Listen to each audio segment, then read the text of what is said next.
Today I'm going to be showing you how to set up a basic American toad enclosure. This will work for other toad species, though you should use other sources before relying on this guide. All of these things can be found at your local pet store or in your own backyard. So here we have our 10-gallon tank with a lid. I typically use a 10-gallon tank just so that my toad cannot escape, but while also giving him ample room to roam around. On the glass, you can see that there is a gauge there that measures the temperature and the relative humidity of the enclosure. Now we have our coconut fiber bedding that I use as my toad substrate. The cocoa fiber helps retain the humidity while also mimicking the natural soils. You can use this, and you can also add cypress mulch or fir bark shreds to add some texture as well as mimic the natural environment. Now we'll talk about hides, decorations, and water bowls. So I use this large water bowl because amphibians absorb water and nutrients through their skin, so your water bowl should be large enough for your toad to sit in. You shouldn't use just plain tap water or any other bottled purified waters because they have added chemicals which can damage your toad. Plain tap water, while harmless to us, can be extremely harmful for your toad since they take up nutrients through their skin. I used a chlorinator. This brand, I got it from Walmart. I just add a couple drops to a gallon of water and I shake it up, and then it'll be safe for your toad. Then you'll need other places for your toad to hide in or sit on, as well as other decorations you may want to add to your toad enclosure to make them feel comfortable. I use leaves, rocks, and other various items to decorate my tank. Recently I planted a little grass plant just to add some greenery and livelihood into my tank. I would not recommend this for toads that are extremely active or large, as they may end up accidentally destroying your plant. And now we get to do the fun stuff. We're going to put it all together. So first we're going to put in the bedding.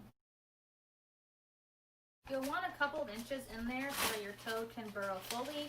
If you have a larger toad, deeper the substrate. Smaller toad, it won't need to be as deep.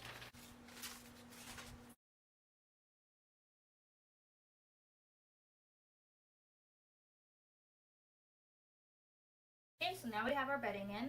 Now we're going to put in our larger items like our water bowl and our hides and rocks.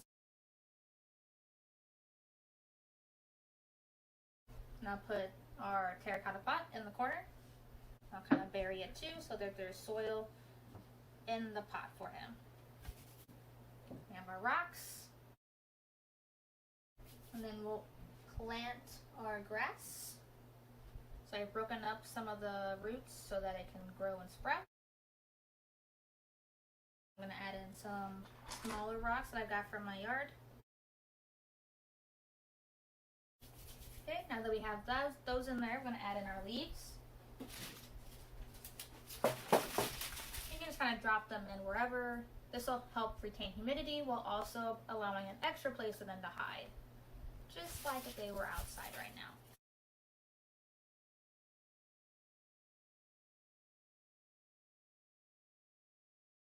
And there you have it. So now we're gonna move into my room and we'll finish up the rest. So now we have all the decorations put in. So now we are going to add in the water to our water bowl. We're going to set up our lamp properly, and we're going to moisten the area where my toad likes to burrow himself. So first we're going to pour some water from my dechlorinated water jug and just kind of fill up the water bowl.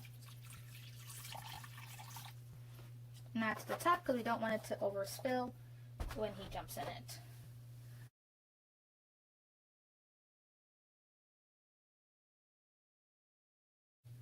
And then we'll spray this corner area back here.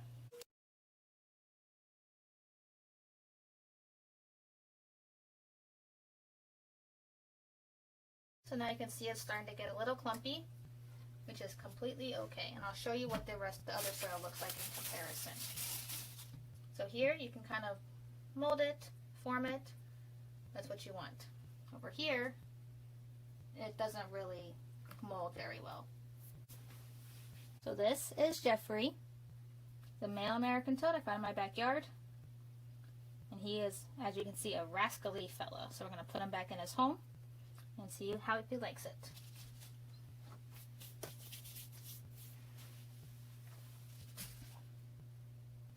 Thanks for watching. Bye, Jeffrey. Have a good nap.